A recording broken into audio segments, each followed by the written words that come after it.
ಪ್ರಿಯ ವೀಕ್ಷಕರೇ ನಮಸ್ಕಾರ. ಹೊಸ ವರ್ಷದ ಎಲ್ಲರಿಗೂ ಆರ್ಥಿಕ ಶುಭಾಶಯಗಳು. ಸರಿ ನಾವು ಪ್ಲಾಟ್ ನಂಬರು 1 ಪ್ಲಾಟ್ ಸೈಜು 1 ಬಂದರೆ ಏನಂತ ಹೇಳಿಕೊಟ್ಟಿದ್ವಿ. ಈಗ ಮುಂದುವರೆದ ಭಾಗವಾಗಿ ಪ್ಲಾಟ್ ನಂಬರ್ 3 ಪ್ರಾರಂಭ ಮಾಡ್ತಿದ್ದೇವೆ. ಐನವೋ ಅಮರ ವಾಸ್ತುಶಾಸ್ತ್ರದಿಂದ ಈಗ ಅದು ಲೆಂದಿ ಆಗುತ್ತೆ ಅನ್ನೋ ಉದ್ದೇಶಕ್ಕೆ ಅವರ ವಾಸ್ತು ನಮ್ಮದು ಕನ್ಸ್ಟ್ರಕ್ಷನ್ ಐತೆ, ಅದು ಅವರ ವಾಸ್ತು ಅಂತ ಮಾಡಿದ್ದೀವಿ. ಈಗ ಪ್ಲಾಟ್ ನಂಬರ್ 3 ಬಂದರೆ ಏನು ಸಮಸ್ಯೆ ಐತಿಪ್ಪ ಅಂತಂದು ಹೇಳಬೇಕಂದ್ರೆ, ಯಜಮಾನತಿಗೆ ಯಾರು ಇದ್ರೆ ಆ ಪ್ಲಾಟ್ ತೊಗೊಂಡಿದ್ರೆ ಅವ್ರಿಗೆ ಕಿಡ್ನಿ ಸಮಸ್ಯೆ ಅಂತ ಹೇಳುತ್ತೆ. ಕಿಡ್ನಿ ಅಂದರೆ ಲಿವರ್ ಪ್ರಾಬ್ಲಮ್ ಆಗ್ಬೋದು, ಕಿಡ್ನಿ ಸ್ಟೋನ್ ಆಗೋದು, ಈ ಥರ ಸಮಸ್ಯೆ ಬರುತ್ತೆ ಅಂತ ಹೇಳ್ತೆ. ಅಂದರೆ ಇದು ಗುರುತತ್ವ ಆಗುತ್ತೆ. ಗುರುತತ್ವದಿಂದ ಏನು ಬರುತ್ತೆ ಅದು ಸ್ವಲ್ಪ ಸಮಸ್ಯೆ ಅಂತ ಹೇಳುತ್ತೆ. ಆಗ ಇವರಿಗೆ ಸ್ವಲ್ಪ ಸೊಂಟ ನೋವು, ನಡ ನೋವು ಸಹ ಇರುತ್ತೆ. ಅಂಥ ಮೇಜರ್ ಏನು ಪ್ರಾಬ್ಲಮ್ ಏನಿಲ್ಲ. ಹಾಗೂ ಇದು ಬರೋದು ಇಷ್ಟೇ. ಮತ್ತು ನೆಕ್ಸ್ಟ್ ನಾವು ಹೋಗ್ಬೇಕಂದ್ರೆ ಪ್ಲಾಟ್ ನಂಬರ್ 4 ಅಂದರೆ ರಾವು ಅಂತ ಹೇಳ್ತೀವಿ. ರೂಲ್ ನಂಬರ್ 4 ರೂಲು ಮಾಡ್ತಾನೆ. ಈ 4 ನಂಬರ್ ತೊಗೊಂಡ್ರೆ ಪ್ಲಾಟ್ ಬಂತಪ್ಪ ಅಂತಂದರೆ ಮೇಜರ್ ಏನು ಪ್ರಾಬ್ಲಮ್ ಇರಲಿಲ್ಲ. ತಂದೆ ತಾಯಿ ಹತ್ರ ಮಕ್ಕಳು ಇರೋಕ್ಕೆ ಇಷ್ಟಪಡೋಂಗಿಲ್ಲ. ಹೊರಗಡೆ ಹೋಗಿ ವಿದ್ಯಾಭ್ಯಾಸ ಮಾಡೋದಾಯ್ತು, ಇರೋದಾಯ್ತು ಮಾಡ್ತಾರೆ. ಅಂದ್ಬಿಟ್ರೆ ಮೇಜರ್ ಪ್ರಾಬ್ಲಮ್ ಏನಿರಲಿಲ್ಲ. ಅದೇ ಥರನೂ 7 ನಂಬರ್ ಪ್ಲಾಟ್ ಬಂದ್ರೂ ಸಹ ಈ 4 ನಂಬರ್ ಏನಾಗಿರ್ತದೆ ಪ್ರಾಬ್ಲಮ್, ಅದೇ ಸೇಮ್ ಪ್ರಾಬ್ಲಮ್ ಇರುತ್ತೆ. 6 ಬಂದರೆ ಏನು ತೊಂದರೆ ಇಲ್ಲ, 5 ಬಂದರೆ ಏನು ತೊಂದರೆ ಇಲ್ಲ.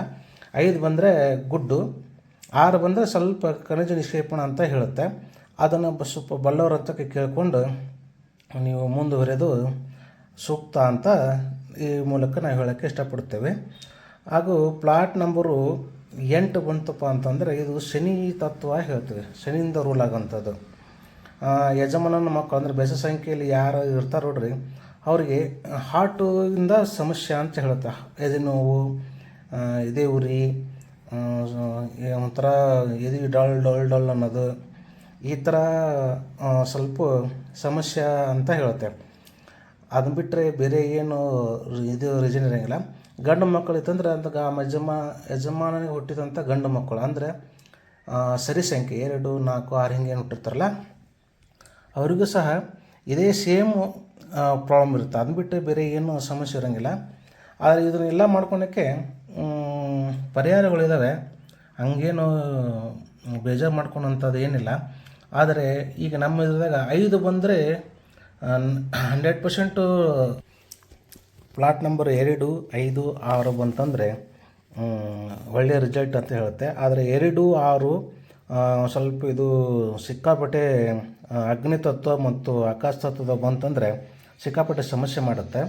ಅದನ್ನು ನೋಡಿಕೊಂಡು ಪ್ಲಾಟ್ ಹಿಡಿಯೋದು ಸೂಕ್ತ ಅಂತ ನಮ್ಮ ಅನಿಸಿಕೆ. ಈ ಥರ ಮಾಡಿಕೊಂಡು ಮುಂದುವರೆದ್ರೆ ಚಲೋ. ನಾವೊಂದು ನಿಮಗೆ ವಿಡಿಯೋ ಹಾಕ್ತೀನಿ, ಅದನ್ನು ನೋಡಿಕೊಳ್ಳ್ರಿ. ಯಾರೇ ಮನೆ ಕಟ್ಟಬೇಕಾದ್ರೂ ಆ ಥರ ಮೊದಲು ಭೂಮಿನ ಪರೀಕ್ಷೆ ಮಾಡಿಕೊಂಡು ಮುಂದುವರೆಯೋದು ಸೂಕ್ತ. ಯಾಕಂದರೆ ಭೂಮಿ ಒಳಗಡೆ ಸಾವಿರಾರು ವರ್ಷಗಳೇ ಆಗಿರುತ್ತೆ. ಭೂಮಿಗೆ ಅರ್ಧ ಏನೈತೆ ಅನ್ನೋದು ಯಾರು ನಮಗೂ ಗೊತ್ತಿರಲ್ಲ, ನಿಮಗೂ ಗೊತ್ತಿರೋಂಗಿಲ್ಲ. ಆ ಥರ ಅದನ್ನು ಈ ವಿಡಿಯೋದಾಗ ಏನು ಕೊಟ್ಟಿದ್ದೇವಲ್ಲ ಆ ಪ್ರಕಾರವಾಗಿ ಒಮ್ಮೆ ಸೂಕ್ತವಾದಂಥ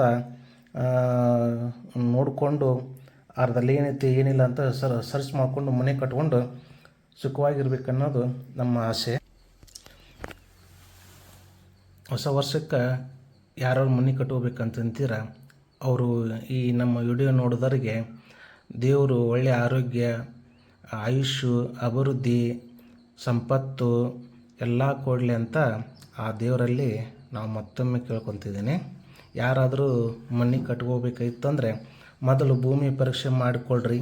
ಭೂಮಿ ಪರೀಕ್ಷೆ ಮಾಡಿಕೊಂಡು ತದನಂತರ ಮನೆ ಕಟ್ಕೊಳಕ್ಕೆ ತಾವು ಮುಂದುವರಿಬೋದು ಅಂತ ಈ ನಮ್ಮ ಹೊರ ವಾಸ್ತುದಿಂದ ಎಲ್ಲ ವೀಕ್ಷಕರಿಗೆ ಮತ್ತೊಮ್ಮೆ ಹೇಳೋಕ್ಕೆ ಇಷ್ಟಪಡ್ತೀನಿ. ಎಲ್ಲರಿಗೂ ಧನ್ಯವಾದಗಳು. ನಮಸ್ಕಾರ.